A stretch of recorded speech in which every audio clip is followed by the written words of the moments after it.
So I'll show you the chords for this first. Basically, it's playing actually a pretty simple little progression. It's just going here with this like F down to C sharp. And I believe this is, yeah, it's just F minor, I believe, down to C sharp. Not really too crazy. And then like kind of where it gets interesting, I guess, is like the way I've inverted these chords. Like you can see, for example, here we have like that F minor 7, but then I took the G sharp, the third there, and put it up an octave. So then we get like kind of some different voices. And then I have a C up there, the fifth. So yeah, it's just kind of like a matter of playing around with the inversions. Like I said, like it's not that crazy of chords. If I just write this in here, like,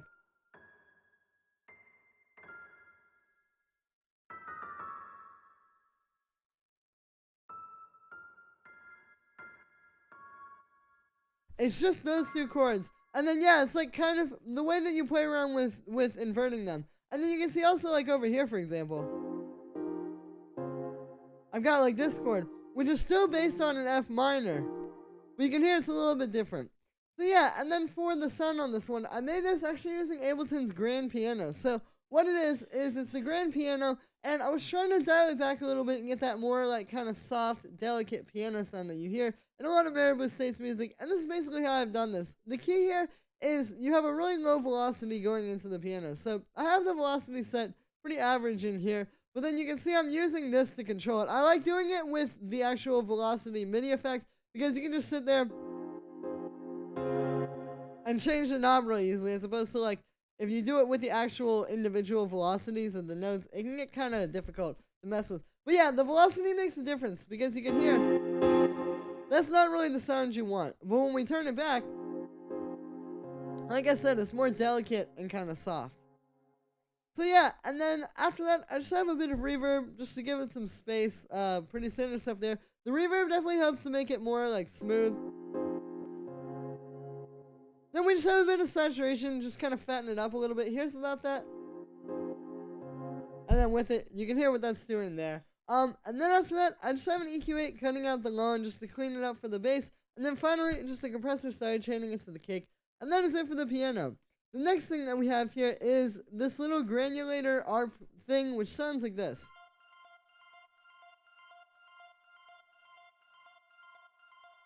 So the way that I made this was by taking actually just a saw wave, I believe, that I bounced out of a synth, and then I put it into the granulator. And the reason why I did this is because basically what happens here is, you know, when you have a waveform, you kind of get it like cycling through the waveform.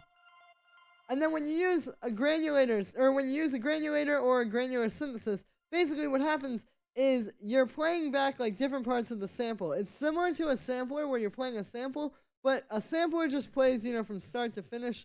The granular synth or granulator, like I'm using here, is basically, you know, scrubbing through the sample, and it's playing all different parts. And so what happens is you get all these different parts of the phase,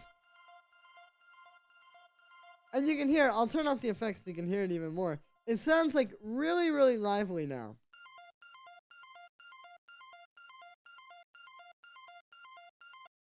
So yeah, it's just kind of a nice way to get like a more interesting texture than just like using a basic saw or square wave.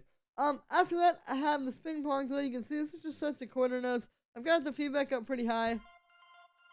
You know, this is kind of just creating this long, droning sort of thing. After that, we have this reverb, which is also adding some space. And again, it's just adding to the overall atmosphere of the sound. After that, we have this auto pan. I'm using this to just kind of pan it from the left to the right here. I feel like it's a nice way to kind of help this thing stand apart, because we already have another drone. So having something where it's like moving back and forth like this can really help to bring it to life. Then the last thing we have on there is just a compressor sidechaining into the cake. And that is it for that ARP. So then the next thing we have here is this vocal chop, which sounds like this. And so what this is this is actually my own voice. What this was I had recorded just myself like singing a bunch of stuff, like just literally just going ooh, and like making sounds like that. And then I put it through some auto-tune. And what I did with that was I chopped it up and put it into this drum rack. Basically, you know, if you get a sample, like I'll just grab something from like one of these packs, like maybe something from this 100 free retro loops. Like, if you just take a loop, what you can do is, if we right click on it, we can do this thing over here where it says slice to new MIDI track. When you do that, basically you can set like how it's going to slice it. And then what it does is it chops it up and puts it in a drum rack now.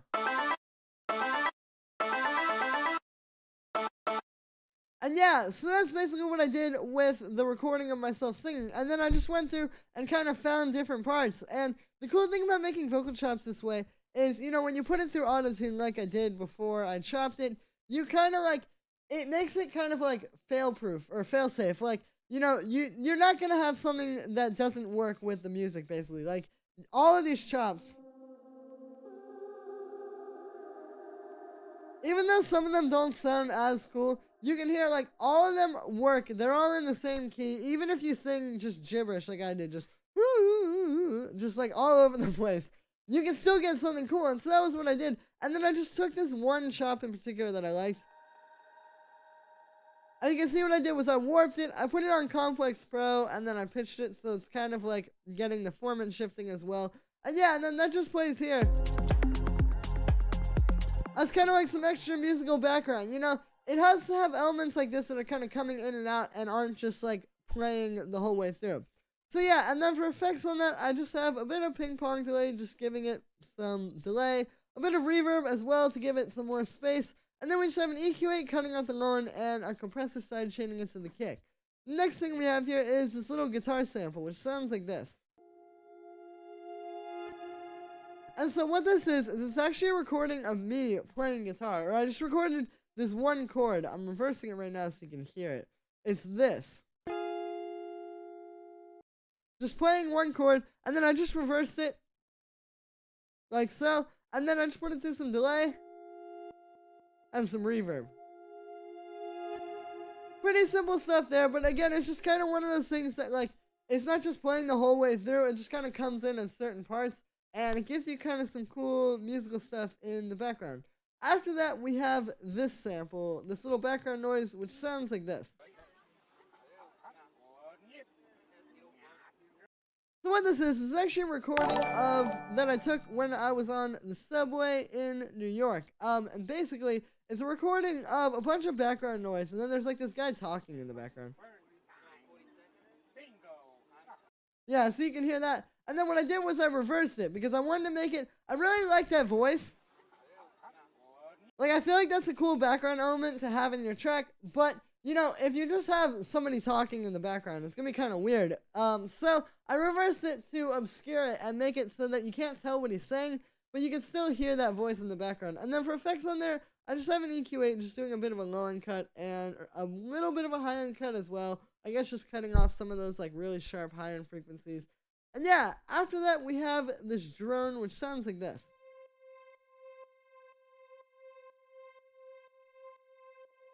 So what this is it's just a little thing that I made with Operator. You can see it's just playing this one note throughout. And this is just kind of like this little sound I made. I was trying to make like a string type of sound. Like you can hear, basically it's made using FM. We just have 3 sine waves. But you can see I have like a little bit of detuning on the second one, and I have the third one up a little bit on the chorus pitch. And yeah, it's just meant to kind of sound like a string. And then for, like, to give this some movement, I have this LFO on here so you can see we just have this set like this, and then I've got it on the volume of oscillator B, just kind of modulating that and giving it some movement. You can hear when I turn that off, it's a lot more boring and just kind of stagnant, but when we add it, there we go, helps to kind of give us some movement there. So yeah, then after that, I just have a bit of chorus to give it a little bit more kind of like stereo dimension. Then we've got some reverb to give us some space. You can see I've got the decay time up pretty high on that one. And then we just have a compressor side chaining into the kick and an EQ8 cutting out the low end, and that is it for the drum. So the next thing we have here is the kick, which sounds like this. This is pretty simple. For this style, it's really more about the type of kick you use. Like you can hear, this is just a really tight, punchy, kind of like softer, almost like an 808 style kick. Like you just want something really punchy and round like this. And then for effects on here, I just have a drum bus, just kind of giving it a bit more like kind of oomph. Here's without it. And then with it, you can hear that really helps to beef it up. And then I just have this EQ8, which is cutting out like some muddy frequencies in like the 240 hertz range. If I turn this off, yeah, you can hear it just kind of helps to scoop it out a little bit and make a little bit more room for everything else in the mix. After that, we have the bass, which sounds like this.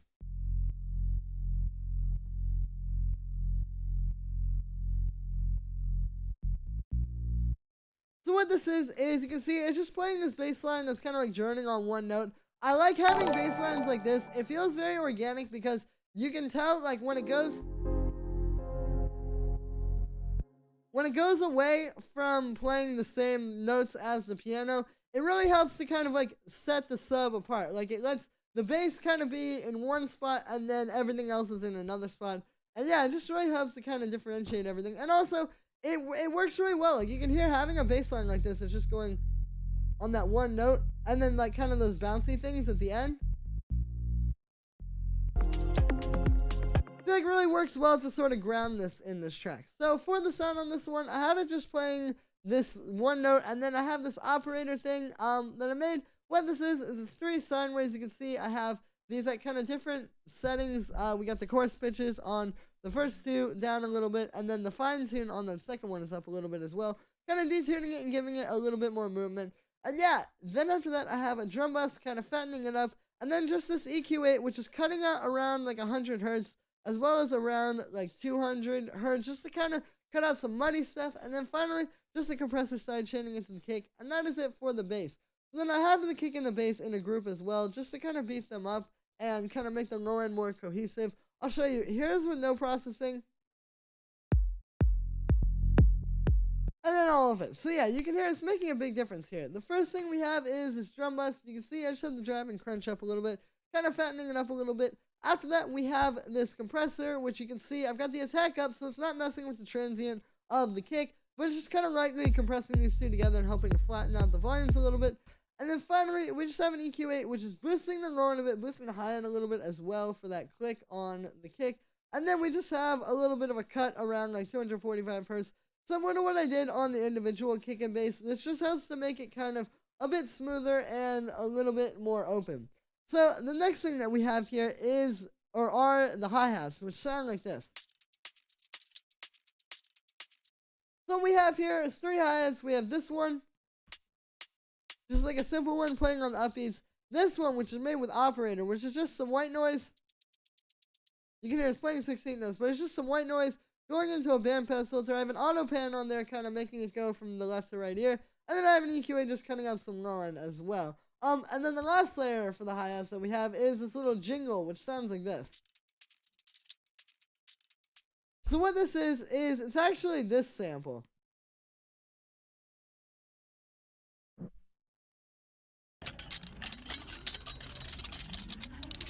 It was like some sample I recorded on my phone. I was like jingling some keys or something. It might have been some earrings. I can't remember exactly. I just remember taking it when I was out in public this one time. But I basically took this, and you can see I've chopped it up here.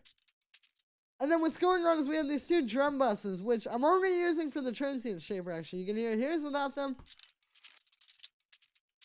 And then with. So those are just making it a lot tighter. And kind of like helping to make it more defined like the individual hits. After that, we just have an EQ8 cutting out the low end, and then a compressor side chaining into the kick.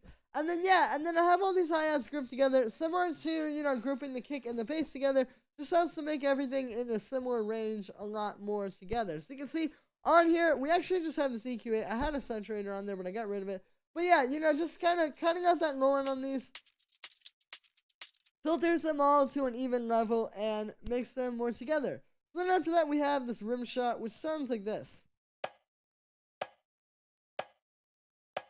So it's pretty simple. It's just this one little rim shot. You can hear it's like really short. It sits really well in the groove. And yeah, and then the last layer that we have here is just this little operator percussion, which sounds like this. This is just like a little plucky kind of tom thing I made using operator. It's just 2 sine waves. You can see I've got the second one up an octave. And yeah, then I also have a little bit of this LFO on here. So on the pitch, I'll show you kind of what it's doing. just giving it some vibrato basically. And then we also have a pitch envelope there, just giving it a bit more punch. So after that, I have these two echoes. I have a dotted 32nd note echo going into a dotted 8th note echo. So it's a little bit weird, but the stacked echoes really helps to give it kind of like a cool feel. After that, we actually have this utility just boosting the volume a little bit, just to give it a bit more kind of level, I guess, going into the drum bus. After that, we have this drum bus, which is fattening this up. I'll show you this one. You can hear this really makes it fatter. And then after that, we just have an EQ8 cutting out the lawn. So then I have all those percussion sounds that I showed you in a group as well. Kind of similar to what I was saying with like the kick and the bass, you know. When you put the similar sounds in a group and process them together, you get a lot more like cohesive sound, I will say. So the first thing we have on here is a bit of drum bus. You can see it's just kind of beefing everything up. Here's without it. And then with it. And yeah, pretty standard stuff there, kind of like how I've been using it throughout this project file. After that, we have a bit of saturation. You can see I shut the drive up a bit, and I have the crunch up a little bit, or the bass frequency up a little bit as well. Here's without it. And with it, so a little bit more fattening up kind of stuff there. After that, we have this compressor. Here's without it. You can see this one is really just helping to kind of do a little bit more like tying everything together. At the end of the chain, I got the attack up, and then I've got the threshold not too low there. And then the last thing we have on here is just an EQ8 cutting out the low end, just to make room for everything else.